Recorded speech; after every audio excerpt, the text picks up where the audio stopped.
Being here below the Newport Dam versus being above it might not look like that big of a difference, but to the fish, it is. And you're looking at one of the last major barriers for them in the upper Deschutes River.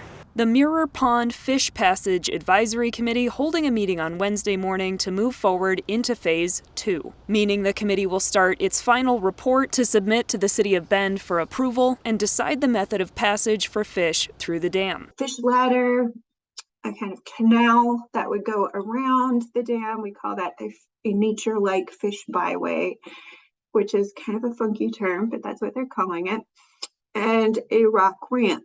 But why do the fish need a way around or through the dam? Fish need to move for a population to remain healthy.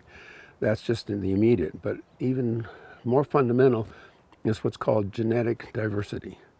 Fish population requires diversity of genetics, and you don't have that if fish can't move seasonally and during life stages. Another reason? There's something called thermorefugia, and the ability for fish to move from warm water to cooler water is reduced when they don't have the ability to be mobile on larger stretches of the stream. A decision has to be made. Who will pay for and manage the passage? Pacific Power owns the dam, but according to the Oregon Department of Fish and Wildlife, won't be forced to pay unless they trigger fish passage. Trigger is when suddenly you're required to address fish passage. And for a dam such as Mirror Pond, one of those triggers is if they excavate or replace over 30% by structure volume. We reached out to Pacific Power. The company said it has no plans as of yet for either funding a fish passage or replacing the dam. The question for who's going to pay for it all could be answered as soon as the beginning of next year.